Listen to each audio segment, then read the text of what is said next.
بسم الله والحمد لله والصلاة والسلام على رسول الله وبعد فأعوذ بالله من الشيطان الرجيم بسم الله الرحمن الرحيم ألم تر كيف ضرب الله مثلا كلمة طيبة كشجرة طيبة أصلها ثابت وفرعها في السماء تؤتي أكلها كل حين بإذن ربها ويضرب الله الأمثال للناس لعلهم يتذكرون. وقال تعالى في موضع آخر: ولقد بعثنا في كل أمة رسولا أن اعبدوا الله واجتنبوا الطاغوت. وقال النبي صلى الله عليه وسلم: لا تقوم الساعة حتى لا يقال في الأرض الله الله. رواہ مسلم. اسٹیج پر موجود صدر محترم، استاذ مکرم، جن کی تربیت میں ہزاروں طالبان علوم نبوت آج عالمیت فضیلت کے ڈگریوں سے سرفراز ہوئے ہیں، میری مراد فضیلت الشیخ عبداللہ عمری مدنی حفظہ اللہ ومتعہ اللہ بالصحہ والعافیہ والسلام الدائمہ. اللہ کے فضل کے بعد اگر آج ہم لوگ دینی مجالس میں کچھ بولنے کے قابل ہوئے ہیں تو ان ہمارے بزرگ اساتذہ کی تربیت اور ان کی جد و جہد اور لگن کا نتیجہ تھا. اللہ شیخ محترم کو صحت کاملہ سے نوازے.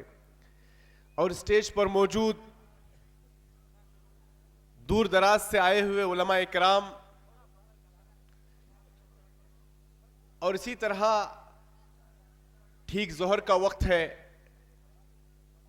بھوک کی شدت بھی ہوگی، بڑے صبر و تحمل سے جو سامعین اور جمہور بیٹھے ہیں، اور اسی طرح پیاری مائیں اور بہنیں اور امت کے نونہال، السلام علیکم ورحمۃ اللہ وبرکاتہ.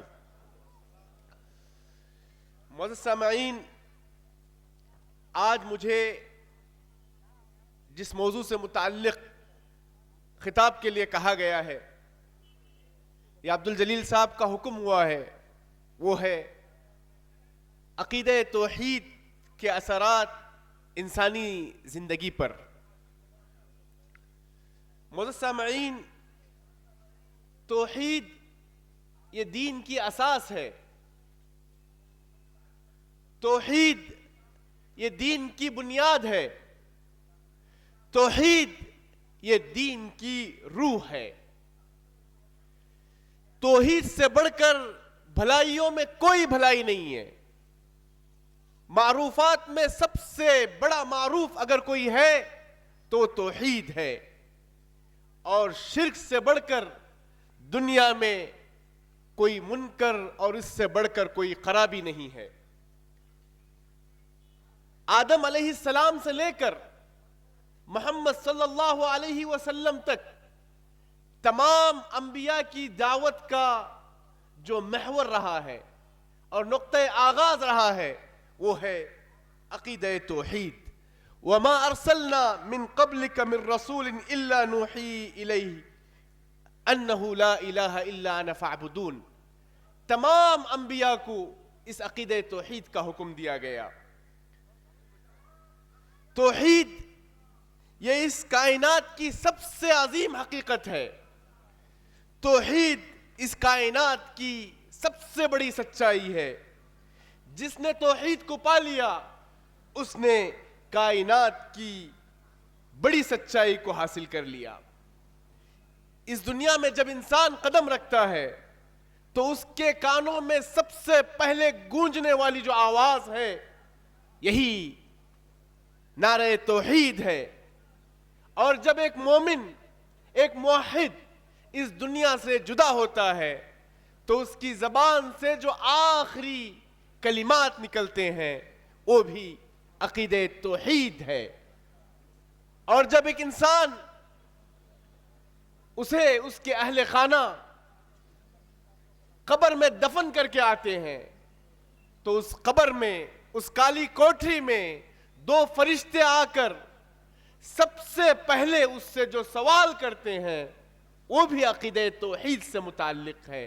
اور اس سے پوچھا جائے گا، چاہے وہ جتنے علوم و فنون کا ماہر ہو، اس کے پاس BA MA PhD جتنی بھی ڈگریاں ہوں، لیکن اس سے سب سے پہلا سوال، بنیادی سوال، مر ربک، تمہارا رب کون ہے؟ اسی توحید سے اس کے آخرت کے سفر کی شروعات ہوگی. اگر اس امتحان میں وہ کامیاب ہو جائے اور فرشتوں کے سوالات کے جواب دے دے، قبر کی پہلی منزل میں اگر وہ کامیاب ہو جائے، یہ آخرت کی پہلی منزل ہے، آگے کے پورے مراحل آسان ہو جائیں گے. اگر یہاں پکڑ سخت ہو، یہاں وہ فیل ہو جائے تو آگے کے پورے مراحل اس کے لیے دشوار ہو جائیں گے. معزز سامعین، عقیدہ توحید کی اہمیت اور اس کی فضیلت اور اس کا رتبہ اگر ہم واقعی معنوں میں سمجھنا چاہتے ہیں تو عربی کا ایک مقولہ ہے، وہ بِضِدِّهَا تَتَبَيَّنَ الْأَشْيَاءُ، کہ جب آپ اس کے مد مقابل کی چیز سے آپ موازنہ کریں گے تو آپ اس چیز کی حقیقت سے صحیح انداز سے واقف ہوں گے. تو اب ہم جاننے کی کوشش کرتے ہیں کہ اللہ کے رسول صلی اللہ علیہ وسلم کی بعثت سے قبل عرب کا کیا حال تھا، جہالت وہاں کس حد تک پہنچ چکی تھی، اور اللہ کے رسول صلی اللہ علیہ وسلم کا کیا وہ کلیدی کردار تھا اس دعوت توحید کے ذریعے. عرب جو اونٹوں کے چلانے والے تھے، بچوں کو زندہ درگور کرنے والے تھے، جہالت کی انتہا تھی، ان صحابہ کرام کی آپ نے ایسی تربیت کی، ایشیا، یورپ، افریقہ، ان تین بر اعظموں پر بیک وقت اس کی امامت اور قیادت سنبھالنے کی قابلیت ان صحابہ کرام میں تھی. تہذیب کی شمعیں روشن کی اونٹوں کے چرانے والوں نے، تہذیب کی شمعیں روشن کی اونٹوں کے چرانے والوں نے، کانٹوں کو گلوں کی قیمت دی، ذروں کا مقدر چمکایا. رسول اکرم صلی اللہ علیہ وسلم جس وقت دنیا میں مبعوث ہوئے اور نبوت سے سرفراز ہوئے، وہ دور دنیا کا نہایت ہی عجیب اور تاریک ترین دور تھا. ظلم و ستم، ناانصافی اور حقوق تلفی، جبر و تشدد، خدا فراموشی اور توحید بیزاری عام تھی، اخلاق و شرافت کا بحران تھا، اور ایک انسان دوسرے انسان کا دشمن بنا ہوا تھا. ہمدردی و محبت کے جذبات مفقود تھے، اخوت و مودت کے احساسات ختم ہو چکے تھے، معمولی باتوں پر لڑائی جھگڑے سالہ سال تک جنگ و جدال کی شکل اختیار کرتی تھی. الطاف حسین حالی، جن کے اشعار کو ہم مسدس حالی کے نام سے یاد کرتے ہیں، انہوں نے عرب سے قبل، آپ صلی اللہ علیہ وسلم کی بعثت سے قبل عرب کا جو حال تھا، اس دعوت توحید سے قبل عرب کا جو شیرازہ بکھرا ہوا تھا، اس کی ایک عکاسی اپنے اشعار میں ان الفاظ میں کرتے ہیں. قبیلے کا بت ایک جدا تھا، کسی کا حبل تھا، کسی کا صفا تھا، یہ عزا پہ وہ نا الہ پر فدا تھا، اسی طرح گھر گھر نیا ایک خدا تھا.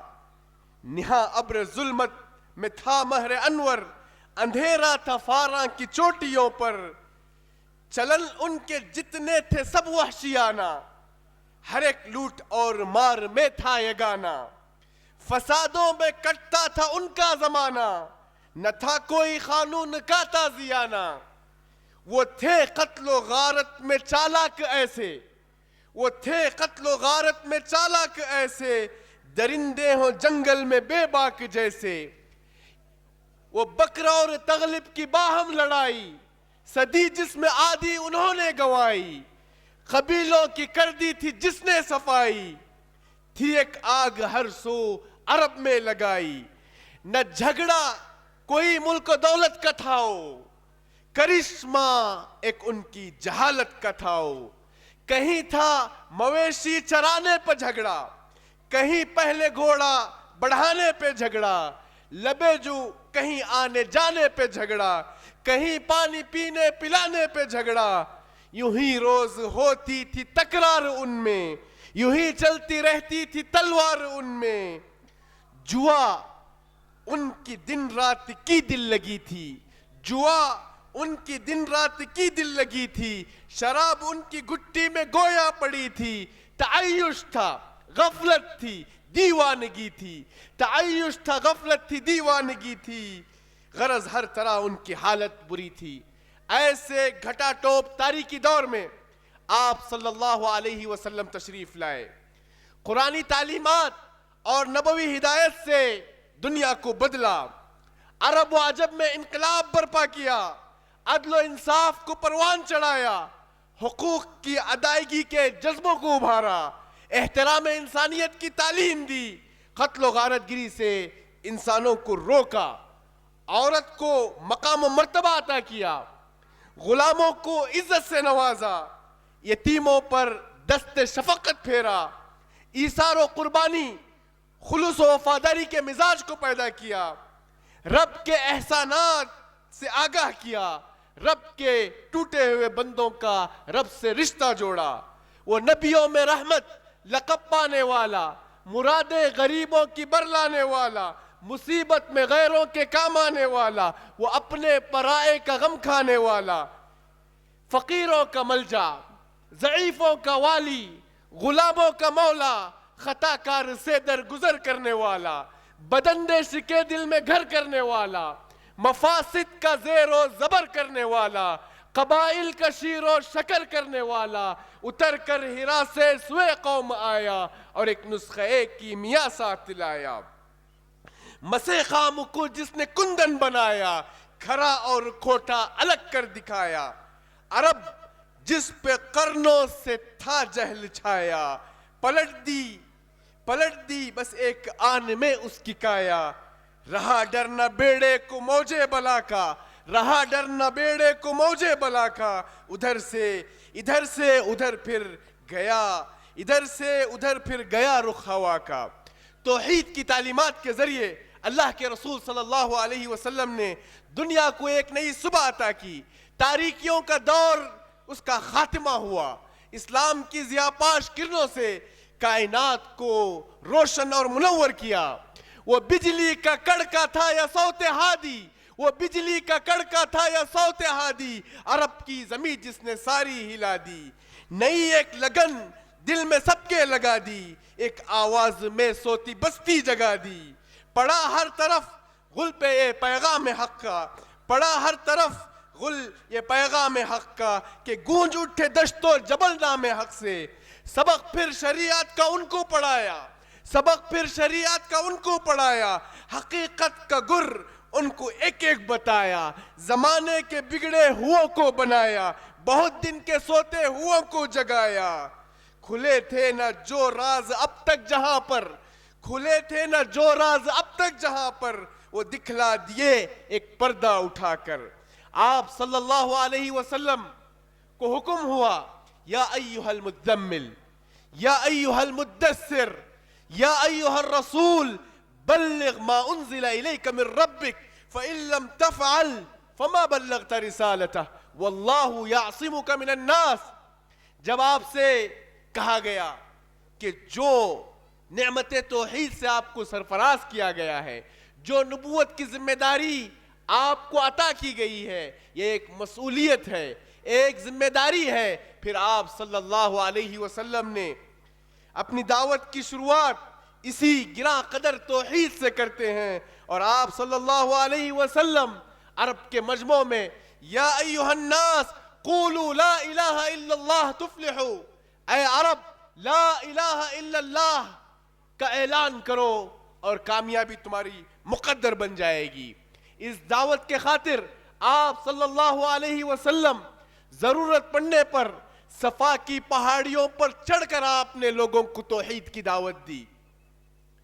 ضرورت پڑنے پر آپ صلی اللہ علیہ وسلم سوق عکاظ، عرب کے جو بازار تھے، ان بازاروں میں جا کر سوق عکاظ میں آپ صلی اللہ علیہ وسلم نے اسی نعرہ توحید کا اعلان کیا۔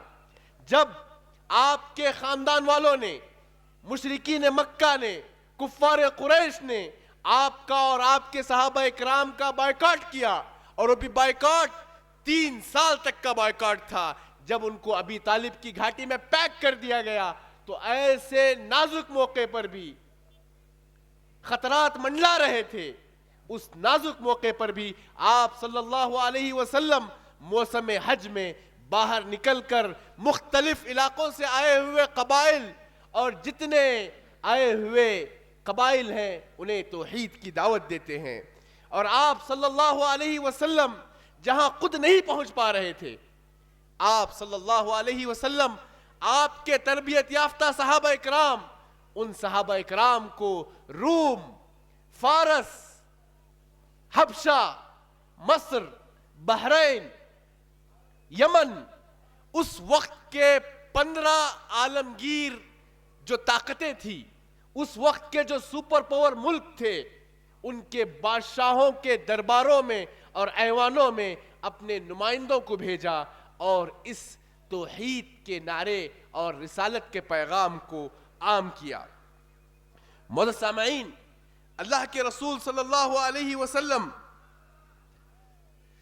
صرف مختصر سی مدت، آپ صلی اللہ علیہ وسلم کے عہد میں ہم دیکھتے ہیں کہ آپ کی دعوت توحید ایشیا سے نکل کر افریقہ کے حبشہ اور نجاشی کے دربار میں جعفر رضی اللہ تعالی عنہ وقت کے بادشاہ کے سامنے جس انداز سے اسلام کو پیش کرتے ہیں، اور آپ کو معلوم ہے ان مہاجرین کو واپس مکہ لوٹانے کے لیے اس وقت کے سب سے ماہر داہیت العرب جنہیں کہا جاتا تھا، عمرو بن العاص کو ذمہ داری دی گئی تھی کہ یہ حبشہ کے دربار سے ان مسلمانوں کو واپس لائیں۔ جعفر ابن ابی طالب نے حبشہ کے بادشاہ کے سامنے جس انداز سے توحید کے پیغام کو پیش کیا، بتایا کہ ہم اللہ کے رسول صلی اللہ علیہ وسلم کی بعثت سے قبل مردار کھایا کرتے تھے، جانوروں کو کھایا کرتے تھے، بچوں کو زندہ درگور کیا کرتے تھے، نکاح کا کوئی سسٹم نہیں تھا، مسافر لٹے جاتے تھے۔ اس انداز سے حبشہ کے بادشاہ نجاشی کو سمجھایا کہ وقت کا بادشاہ زار و قطار رو رہا ہے اور اس کی داڑھی آنسوں سے تر ہو رہی ہے۔ پھر سورہ مریم، کیونکہ وہ بادشاہ عیسائی تھا، اس بادشاہ کے سامنے سورہ مریم کی آیات اس انداز سے تلاوت کرتے ہیں کہ وہ بادشاہ ایک تنکے کو زمین پر کھینچ کے کہتا ہے کہ جو جعفر نے دین کو پیش کیا ہے، ایک تنکے کے موافق بھی اس میں اضافہ ممکن نہیں ہے۔ اور جتنے مشرکین اور عمرو بن العاص جو ان مسلمانوں کو لے جانے کے لیے آئے تھے، انہیں خالی ہاتھ حبشہ سے واپس کر دیتا ہے۔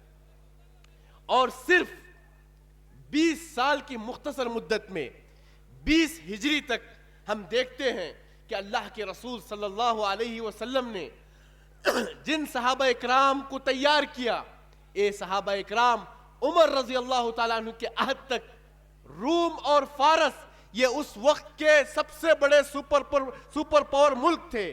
ان میں سے کسی ایک سپر پاور ملک سے ٹکر لینا لوہے کے چنے چبانے کے برابر تھا، لیکن آپ صلی اللہ علیہ وسلم نے صحابہ کی ایسی تربیت کی تھی کہ بیک وقت روم اور فارس کو عمر رضی اللہ تعالیٰ عنہ کے عہد خلافت میں فتح کیا گیا۔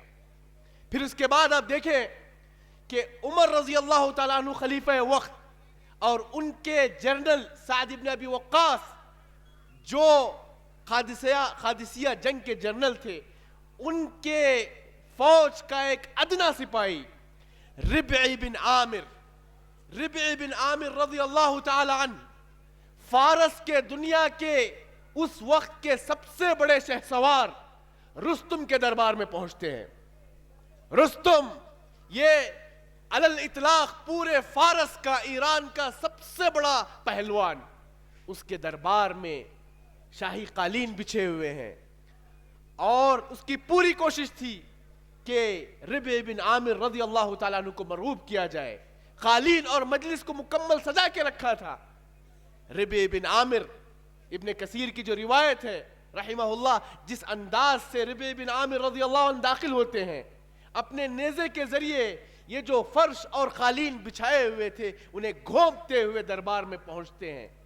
تو اس موقع پر رستم کا پہلا سوال تھا، اے عرب، وہ عرب جنہیں ہم روٹی کے کچھ ٹکڑے پھینک دیا کرتے تھے اور وہ ہماری بات سنا کرتے تھے، آج کیا ہو گیا ہے کہ تم فارس جیسے عظیم سلطنت کا رخ کر رہے ہو؟ اس موقع پر ربع بن عامر، جن کی تربیت اللہ کے رسول صلی اللہ علیہ وسلم نے توحید پر کی تھی، وہ صحابی جلیل کے الفاظ سنے. کہا، ہم لوگ آئے ہیں لکی نخرج العباد من عبادت العباد الى عبادت رب الارباب، کہ ہم تم لوگوں کو بندوں کی عبادت سے نکال کر اللہ وحدہ سبحانہ وتعالی اس واحد ذات کی عبادت کی طرف پھیرنے کے لیے آئے ہیں. من جور الادیان الى عدل الاسلام، مذاہب کے نام پر جو تم نے ظلم و ستم کا بازار گرم کر رکھا ہے، اس ظلم و ستم کے بازار سے ہم دین اسلام کے عدل و انصاف کی طرف پھیرنے کے لیے آئے ہیں. وَمِن ضِيقِ الدُّنْيَا إِلَى سَعَتِهَا، تم نے دنیا کو رسم و رواج کے نام پر جو تنگ کر رکھا ہے، اس تنگی سے نکال کر اسلام کی کشادگی کی طرف ہم تمہیں لے جانے کے لیے آئے ہیں. تو اس سے آپ اندازہ لگائیں کہ وہ توحید کیا چیز تھی جس نے صحابہ اکرام کو اس طرح تیار کیا. ابھی میں نے آپ کے سامنے حبشہ کا واقعہ بتایا، یہ مکے کے عہد کا واقعہ ہے. پھر اس کے بعد روم و فارس کے فتوحات کا ذکر کیا. پھر آپ جانتے ہیں کہ ایک صدی، فرسٹ سینچری ختم ہونے سے پہلے آپ صلی اللہ علیہ وسلم کے تربیت یافتہ صحابہ اور ان کے ہاتھوں تربیت حاصل کرنے والے فاتحین دنیا کے چپے چپے میں پھیل گئے، اور محمد بن قاسم سرزمین ہند کو فتح کیے. قتیبہ بن مسلم الباہلی چائنا کے حدود تک پہنچ گئے. عقبہ بن نافع افریقہ کی سرزمین میں داخل ہو گئے، اور طارق بن زیاد، موسیٰ بن نصیر، یہ اسپین کے سرحدوں میں اسلام کے پرچم کو لہرا دیے. معزز سامعین، یہ آپ صلی اللہ علیہ وسلم کی تربیت تھی. کسی شاعر کے بقول دشت تو دشت دریا بھی نہ چھوڑے ہم نے، بحر ظلمات میں دوڑا دیے گھوڑے ہم نے. اللہ کے رسول صلی اللہ علیہ وسلم نے اور تمام انبیاء نے جس دعوت توحید کے ذریعے اپنے مشن کی شروعات کی تھی، یہ دعوت توحید یہ اتنی عظیم چیز ہے کہ اللہ کے رسول صلی اللہ علیہ وسلم کی حدیث ہے، لا تقوم الساعة حتى لا يقال في الارض اللہ اللہ، کہ کائنات پر قیامت اس وقت تک واقع نہیں ہو سکتی جب تک روئے زمین میں ایک بھی موحد زندہ ہو. جب تک اس روئے زمین پر ایک بھی موحد زندہ ہو، اس وقت تک قیامت طاری نہیں ہو سکتی. عقیدہ توحید کی اہمیت کو سمجھنے کے لیے موسیٰ علیہ السلام اور اللہ کے درمیان جو مکالمہ ہوا، ذرا اس پر غور کریں. موسیٰ علیہ السلام علم کے بڑے حریص تھے، اللہ کے مخلص بندوں میں سے تھے. جس طرح اللہ تعالیٰ نے سلیمان علیہ السلام کو انسانوں پر، جنوں پر، پرندوں پر، حیوانات پر بادشاہت دی تھی، تو موسیٰ علیہ السلام نے سوال کیا، اے اللہ، میرے لیے کوئی ایسا ذکر سکھائیں، کوئی ایسے دعائیہ کلمات سکھائیں جس سے میں تمہیں یاد کروں. تو اللہ تعالیٰ نے کہا، قل یا موسیٰ لا الہ الا اللہ، اے موسیٰ لا الہ الا اللہ، اس تسبیح کی پابندی کرو. تو اس موقع پر موسیٰ علیہ السلام نے کہا، یا رب کل عبادک یقول ھذا، تمام بندے تو یہی تو کہتے ہیں، ہر بندے کی زبان پر لا الہ الا اللہ کا ورد جاری رہتا ہے۔ میں چاہتا ہوں کہ مجھے کوئی ایسا ذکر سکھائیں جو میرے لیے خاص ہو اور میں تمہیں خوب یاد کروں۔ اللہ تعالیٰ نے کہا یا موسیٰ لو ان اہل السماوات السبع والارضین السبع فی کفہ، اے موسیٰ اگر ساتوں آسمان ساتوں زمین کو ایک پلڑے میں رکھا جائے اور لا الہ الا اللہ کو دوسرے پلڑے میں رکھا جائے تو یہ لا الہ الا اللہ کا پلڑا سب پر بھاری ہوگا۔ تو ہمیں اس کلمہ توحید کی عظمت کو سمجھنے کی ضرورت ہے۔ اللہ تعالیٰ نے جو رسولوں کے بھیجنے کا مقصد ہے وہ ہے توحید لا الہ الا اللہ۔ اللہ تعالیٰ نے اسی مقصد کے خاطر انسانوں اور جنوں کی تخلیق کی ہے، اور صرف اسی مقصد کے خاطر اللہ تعالیٰ نے آسمانی کتابوں کا اور صحیفوں کا نزول فرمایا۔ اور عقیدہ توحید وما خلقت الجن والانس الا لیعبدون، ہماری تخلیق کا مقصد ہی توحید ہے۔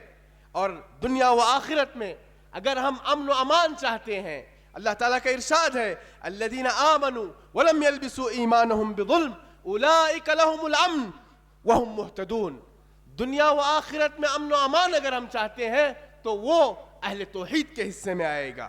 نصرت و تائید، اللہ کی مدد اور تمکین اگر آپ چاہتے ہو تو اس کے حصول کی بنیادی شرط توحید ہے۔ وعد اللہ الذین آمنوا منکم وعملوا الصالحات لَيَسْتَخْلِفَنَّهُمْ فِي الْأَرْضِ كَمَا اسْتَخْلَفَ الَّذِينَ مِنْ قَبْلِهِمْ وَلَيُمَكِّنَنَّ لَهُمْ دِينَهُمُ الَّذِي ارْتَضَىٰ لَهُمْ وَلَيُبَدِّلَنَّهُمْ مِنْ بَعْدِ خَوْفِهِمْ أَمْنًا يَعْبُدُونَنِي وَلَا يُشْرِكُونَ بِي شَيْئًا يَعْبُدُونَنِي لَا يُشْرِكُونَ بِي شَيْئًا۔ اہل توحید یہ اعمال کی قبولیت کی پہلی شرط ہے۔ فَمَنْ كَانَ يَرْجُو لِقَاءَ رَبِّهِ فَلْيَعْمَلْ عَمَلًا صَالِحًا، جو اللہ سے ملاقات کی امید رکھتا ہے اسے چاہیے کہ وہ نیک اعمال کرے۔ نیک اعمال وہی ہیں جو شریعت کے موافق ہو۔ ولا یشرک بعبادت ربہ احدا، اور اللہ کے ساتھ وہ کسی کو شریک نہ کرے۔ اور معاذ رضی اللہ تعالیٰ عنہ کی جو مشہور حدیث ہے جس سے ہمیں پتہ چلتا ہے کہ بندوں پر سب سے پہلا اور سب سے اہم واجب جو ہے اتدری ما حق اللہ علی العباد، معاذ رضی اللہ تعالیٰ عنہ سے اللہ کے رسول نے پوچھا کہ اے معاذ تمہیں معلوم ہے کہ بندوں پر سب سے بڑا حق کیا ہے؟ تو معاذ رضی اللہ عنہ نے کہا اللہ ورسولہ اعلم۔ تو اس موقع پہ آپ صلی اللہ علیہ وسلم نے کہا ان یعبدوہ ولا یشرکوا بہ شیئا، بندوں پر سب سے بڑا حق یہ ہے کہ وہ اللہ کے ساتھ کسی کو شریک نہ کریں اور توحید خالص کے ساتھ اللہ کی عبادت کریں۔ توحید یہ وہ چیز ہے جس سے اللہ کے رسول صلی اللہ علیہ وسلم نے صحابہ اکرام کو وصیت کی کہ وہ اپنی دعوت کی شروعات توحید سے کریں۔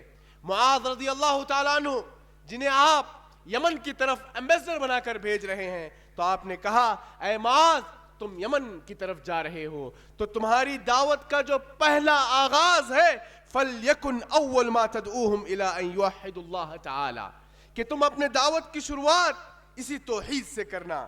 معزز سامعین، اللہ کے رسول صلی اللہ علیہ وسلم کے جو صحابہ اکرام ہیں، اگر ہم اس عقید توحید کی تاثیر کے لیے صرف صحابہ اکرام کی مثالیں لیں تو ہمیں معلوم ہوگا کہ عقید توحید انسان کی صرف انفرادی زندگی نہیں بلکہ معاشرتی، اخلاقی، سماجی، روحانی تمام پہلوؤں پر یہ عقید توحید مؤثر ثابت ہوتا ہے۔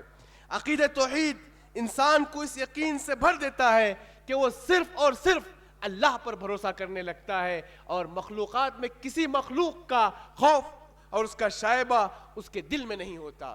اس کی ایک مثال موسیٰ علیہ السلام اور فرعون کے درباری جادوگروں کا واقعہ ہے۔ وہ جادوگر جو کچھ دیر پہلے فرعون کی چاپلوسی کر رہے تھے، فرعون سے منصب، مقام، جاہ کا سوال کر رہے تھے، بادشاہ سے قربت کا سوال کر رہے تھے، لیکن جب ان جادوگروں نے موسیٰ علیہ السلام کے معجزے کو دیکھا، ان کے جتنے بھی لکڑیوں سے جو سانپ بن گئے تھے، موسیٰ علیہ السلام کے عصا نے انہیں کھا لیا، تو وہ جادوگر تھے، جادوگری کو جانتے تھے. ان لوگوں نے اعتراف کیا کہ ہماری چیز جادوگری ہے اور موسیٰ علیہ السلام نے جو کیا ہے معجزہ ہے. تو سب کے سب درباری جادوگر اسلام قبول کرتے ہیں. اس موقع پر فرعون انہیں سخت سے سخت سزا دینے دھمکانے لگتا ہے. وَلَأُصَلِّبَنَّكُمْ عَلَى جُذُوعِ النَّخْلِ، تمہارے ہاتھ پیر کاٹنے کے بعد تمہیں کھجوروں کے درخت پر لٹکاؤں گا. اس طرح کی دھمکی دیتا ہے. تو اس کچھ لمحات قبل وہ جادوگر بادشاہ کی چمچاگیری کر رہے تھے. عقیدے توحید کو قبول کرنے کے بعد فرعون کی دھمکی اور سولی پہ لٹکانے والے تہدیدات کے بعد ان جادوگروں کے الفاظ پر غور کریں. فَقْضِ مَا أَنْتَ قَاضٍ انما تقضی هذه الحیات الدنیا. اے فرعون، تمہیں جو کرنا ہے کر لو، تم تو دنیا کے فیصلے کرو گے، تمہیں جو کرنا ہے کر لو.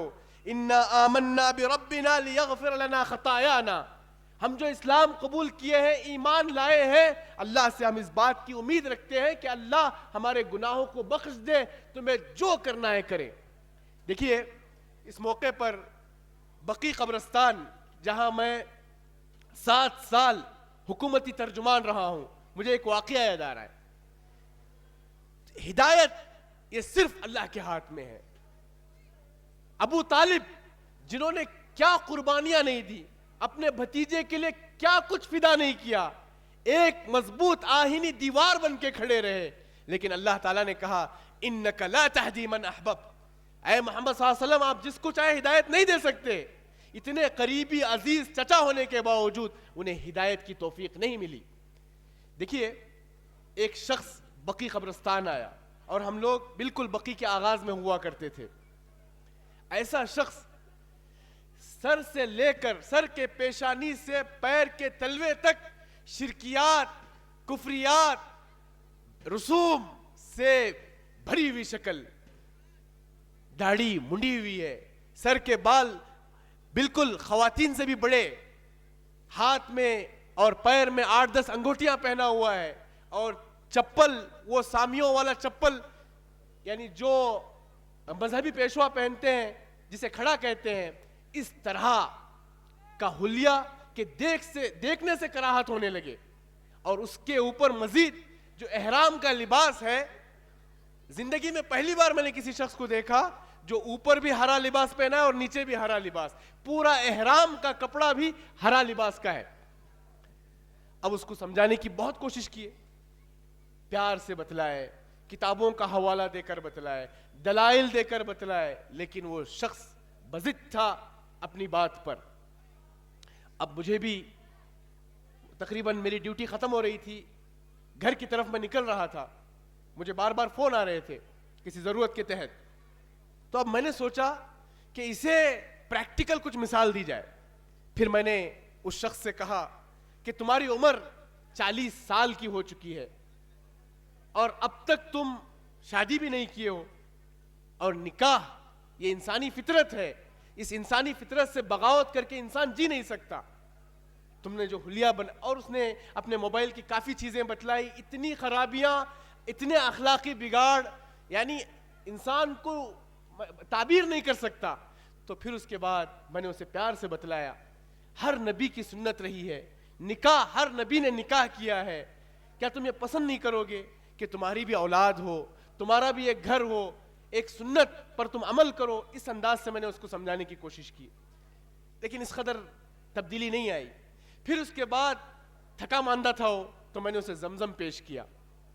زمزم پیش کرنے کے بعد میں نے اس سے کہا یہ زمزم ایسی چیز ہے کہ جو تم مانگو گے تمہاری مراد پوری ہو جائے گی. یہ تمہارے لیے ایک سنہرا موقع ہے، یہ عمرہ گناہوں سے کفارے کا ذریعہ ہے، جو تم اپنے رب سے مانگو گے وہ تمہیں مل جائے گا. وہ شخص جب زمزم سے فارغ ہوا، زمزم پی چکا، تو میں نے دیکھیے کچھ لمحات میں نے جو آپ کو بیان کیے، لباس میں، اس کے مظہر میں، ہر اعتبار سے اس کا ایٹیٹیوڈ بتا رہا ہے کہ وہ بالکل شرک کا ایک پیشوا ہے. جیسے ہی اس نے زمزم پی لیا، میں نے پوچھا تم نے اپنے رب سے کیا مانگا؟ تو اس کے الفاظ تھے مولانا صاحب میں نے اپنے رب سے 2 سوال مانگے ہیں, 2 حاجتیں رکھی ہیں. اپنی پہلی ضرورت کہ میں ایک پاکیزہ زندگی گزارنا چاہتا ہوں اور نیک بننا چاہتا ہوں, اور جانے کے بعد کسی نیک خاتون سے نکاح کرنا چاہتا ہوں. اور دوسری چیز جو میں نے میرے رب سے مانگی ہے وہ ہے میں اس شرک کے دلدل سے توبہ کرنا چاہتا ہوں. میں اب تک جو میری زندگی میں گناہ ہوئے ہیں اس سے برات کا اعلان کرتا ہوں, اور میں چاہوں گا کہ آنے والی زندگی میری نیک ہو اور پاکیزہ زندگی ہو, اور میں شرک و بدعات کے اس خرافات کے دلدل سے باہر آؤں. تو اس موقع پر میں نے سخت الفاظ میں اس کو جھڑکا. میرے الفاظ تھے, یہ صرف میرے ڈر سے اور یہاں کے ذمہ داران کے ڈر سے تم بول رہے ہو. اس طرح میں نے اس کو جھڑکایا. تو اس بندے کے الفاظ پر غور کیجئے. اس نے جواب میں کہا, توحید جب کسی انسان کے سینے میں اترتی ہے تو کس طرح تاثیر پیدا کرتی ہے. میں نے کہا تم جھوٹ بول رہے ہو, تم صرف یہاں سے بچنے کے لیے بول رہے ہو. تو اس موقع پر اس کے الفاظ تھے, مولانا صاحب میں نے میرے رب سے جو مانگا ہے کوئی ضرورت نہیں کہ میں اس کو آپ کو بیان کروں. آپ نے سوال کیا ہے تو میں نے بتایا, یہ میرے اور میرے رب کے درمیان کا معاملہ ہے. میں سچ میں کہہ رہا ہوں, میں شرک کے دلدل سے باہر آنا چاہتا ہوں, توبہ کرنا چاہتا ہوں, پاکیزہ زندگی گزارنا چاہتا ہوں.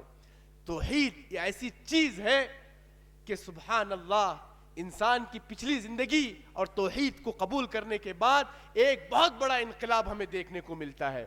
صحابہ اکرام میں خبیب رضی اللہ تعالیٰ عنہ کو سولی پر لٹکایا گیا. اس موقع پر مشرکین نے کہا, اے خبیب اب تم تمنا کر رہے ہو کہ تم سولی کی اس سزا سے بچ جاؤ اور تمہاری جگہ محمد صلی اللہ علیہ وسلم ہو.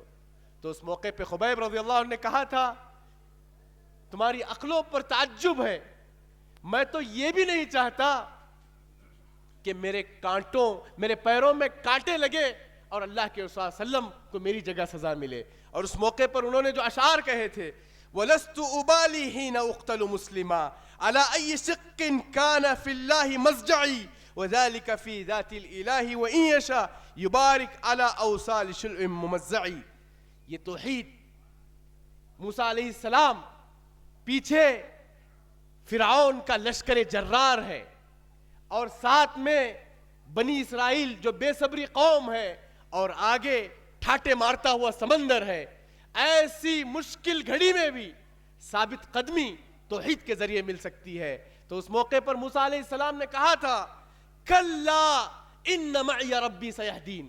سچویشن دیکھیے, پیچھے فرعون اور لشکر جرار, آگے ٹھاٹے مارتا ہوا سمندر, اور فرعون اور بنی اسرائیل کی بے صبری. اس موقع پر موسیٰ علیہ السلام نے کہا, ہرگز نہیں, میرے ساتھ میرا رب ہے جو مجھے رہنمائی کرے گا. یہی کیفیت ہجرت کے موقع پر اللہ کے رسول صلی اللہ علیہ وسلم اور ابو بکر صدیق رضی اللہ تعالیٰ عنہ کی تھی. غار ثور میں پہنچے ہیں, مشرکین آپ کے اتنے قریب آ چکے تھے, روایتوں میں آتا ہے کہ اگر مشرکین اپنے پیروں کی طرف بھی دیکھتے تو آپ صلی اللہ علیہ وسلم اور ابو بکر صدیق پر نگاہ پڑتی. لیکن استقامت دیکھیے, اللہ پر توکل دیکھیے. اللہ کے رسول صلی اللہ علیہ وسلم کہتے ہیں, لا تحزن ان اللہ معنا.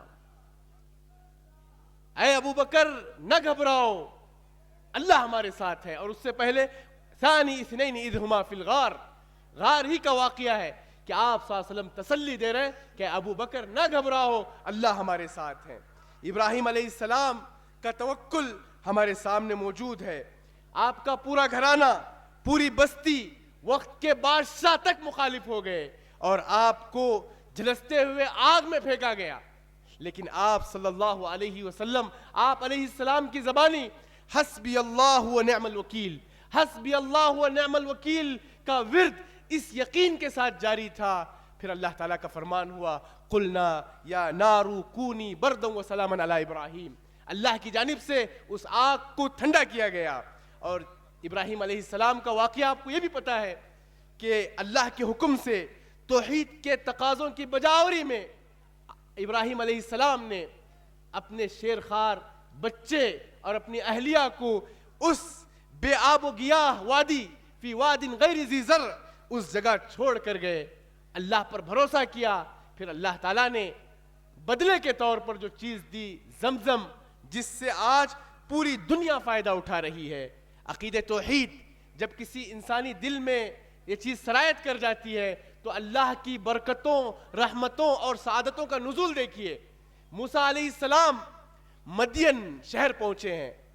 موسیٰ علیہ السلام کا حال یہ ہے کہ نہ گھر ہے، نہ ٹھکانہ ہے، نہ کوئی جاب ہے، نہ اہلیہ ہے۔ آپ نے دعا کی، رب انی لما انزلت الی من خیر فقیر، کیا دعا کی، اور اس توحید کی تاثیر دیکھیے، کچھ ہی لمحات میں انہیں نوکری بھی مل رہی ہے، بیوی بھی مل رہی ہے، اور اسی طرح ان کے لیے سکن کا بھی انتظام ہو گیا۔ عقید توحید، یونس علیہ السلام سمندر کی تاریکی میں، رات کی تاریکی میں، مچھلی کے پیٹ کی تاریکی میں اس اللہ کو یاد کرتے ہیں، لا الہ الا انت سبحانک انی کنت من الظالمین۔ اللہ نے صرف نجات نہیں دی بلکہ سمندر کے کنارے پہنچانے کے بعد ان کے آرام اور ان کے آسانی کے پورے انتظامات اللہ نے کیے۔ عقید توحید یہ ایسی چیز ہے، عرب جیسی جاہل قوم، عرب جیسی متخلف قوم جو اپنے بچوں کو زندہ درگور کیا کرتے تھے، ایسی قوم جو مردہ کھایا کرتے تھے، جن کے بارے میں عمر رضی اللہ تعالیٰ عنہ کہتے ہیں کننا اذل قوم اعزنا اللہ بالاسلام، دنیا میں سب سے ذلیل ترین قوم ہم تھے، اللہ نے ہمیں اسلام کے ذریعے عزت دی۔ وَمَهْمَ ابْتَغَيْنَا الْعِزَّ فِي غَيْرِهِ أَذَلَّنَا اللَّهُ، اس عزت کو اگر ہم اسلام کے علاوہ کہیں اور سے تلاش کرنے کے لیے نکلے، اللہ ہمیں ذلیل کر دے گا۔ ایسی قوم کو اللہ تعالیٰ نے دنیا کی قیادت اور امامت کے لیے انتخاب کیا۔ تہذیب کی شمعیں روشن کی اونٹوں کے چرانے والوں نے، کانٹوں کو گلوں کی قسمت دی، ذروں کا مقدر چمکایا۔ معزز سامعین، صحابہ اکرام کی تربیت آپ نے کس انداز میں کی تھی دیکھیے۔ آپ کی تعلیمات سن کر عقید توحید کی اس کلمے کو زندہ رکھنے کے لیے صحابہ اکرام نے ایک آواز پر ایک ایسے ملک میں جا کر بسنے کے لیے تیار ہو گئے جہاں کی زبان الگ، جہاں کا کلچر الگ، جہاں کا دین الگ۔ صحابہ اکرام اپنا وقت کی قربانی دے کر، جائیداد کی قربانی دے کر، رشتہ داروں کی قربانی دے کر، وطن کی قربانی دے کر اس سرزمین میں جا کر اللہ کی عبادت کے لیے تیار ہو گئے۔ آپ انصار و مہاجرین کی جو مواخات ہے، بھائی چارگی ہے، یہ کس قدر معاشرتی اقتصادی ایک بہترین دلیل ہے کہ انصاری صحابہ نے مہاجرین کے لیے کتنی بڑی قربانی دی۔ یہ صرف اور صرف تو ان کے درمیان توحید، عقیدہ توحید کا رشتہ تھا۔ ایسی قربانی اور ایثار کی مثال آپ کو قیامت تک نہیں مل سکتی کہ انصاری بھائیوں نے اپنے مہاجرین بھائیوں کے لیے سب کچھ نچھاور کر دیا۔ میرے 2 باغ ہیں، 1 باغ لے لو، میرے 2 گھر ہیں، 1 گھر لے لو، میرے 2 مکان ہیں، 1 مکان لے لو۔ یہ آپ صلی اللہ علیہ وسلم اس عقیدہ توحید کے ذریعے صحابہ اکرام کی جو تربیت کیے اس کی بے شمار مثالیں ہیں۔ شراب کی حرمت کا جب اعلان آیا، پتہ ہے کہ عرب کی گھٹی میں پڑی ہوئی تھی شراب، جب اللہ کے رسول صلی اللہ علیہ وسلم نے حرمت کا اعلان کیا تو مدینے کی گلیوں میں جتنے شراب کے دیگ اور مٹکے تھے، تمام دیگ اور مٹکوں کو انڈیل دیا گیا۔ یہ کس طرح کی تربیت تھی؟ 7 ہجری کا واقعہ ہے، خیبر کے موقع تک پالتو گدھوں کا گوشت حرام نہیں تھا۔ جب خیبر دور دراز کا سفر تھا، بھوک کی شدت تھی، مسافر تھے، جنگ کا وقت تھا اور کھانا پکا ہوا تیار ہے، دیگ لگے ہوئے ہیں، ایسے موقع پر اللہ کے رسول صلی اللہ علیہ وسلم نے اپنے ایک نمائندے کو بھیجا اور کہا کہ اعلان کرو کہ اللہ اور اس کے رسول آج تم پر پالتو گدھوں کے حرمت کا اعلان کرتے ہیں۔ واللہ بھوک کی شدت، سفر کا بہانہ، حالت جنگ کا حوالہ دے کر کسی ایک صحابی نے بھی ایک لقمے کو اپنے حلق سے نیچے نہیں اتارا. یہ ہے آپ صلی اللہ علیہ وسلم کی تربیت. اور آپ نے ان صحابہ کی ایسے تربیت کی, حجۃ الوداع کے موقع پر 1,00,000 سے زائد جو صحابہ اکرام تھے, ان صحابہ اکرام کو خطاب کر کے آپ نے کہا, 23 سال کی جو جہد مسلسل تھی, اس جہد مسلسل کا حوالہ دے کر کہا الا هل بلغت, جس چیز کا حکم مجھے یا ایھا المزمل یا ایھا المدثر یا ایھا الرسول بلغ ما انزل الیک ربک, ان کلمات سے کہا گیا تھا کیا میں نے میری ذمہ داری کو پورا کیا؟ اس موقع پر 1,00,000 سے زائد کا جو مجمع تھا حجۃ الوداع میں, بیک زبان ہو کر کہنے لگے لقد بلغت وادیت ونصحت.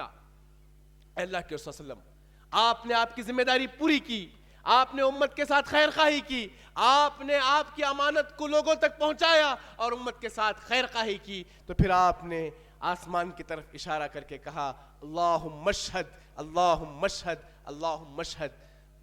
معزز سامعین, عقید توحید یہ ایسی چیز ہے جس دل میں یہ چیز سرایت کر جائے, یقین مانے, اس سے قبل اور اس کے بعد کی زندگی میں ایک انقلاب آئے گا. اللہ تعالیٰ ہمیں اسے کلمہ توحید پر ثابت قدم رکھے, ہمیں اور ہماری نسلوں کو اس پر ثابت قدم رکھے اور اس پیغام کو عام کرنے کی توفیق عطا فرمائے. میں اللہ کے شکر کے بعد ذمہ داران اور منتظمین کا شکر گزار ہوں جنہوں نے آج یہاں خطاب کا موقع فراہم کیا. فجزاکم اللہ خیراً و شکراً. والسلام علیکم ورحمۃ اللہ وبرکاتہ.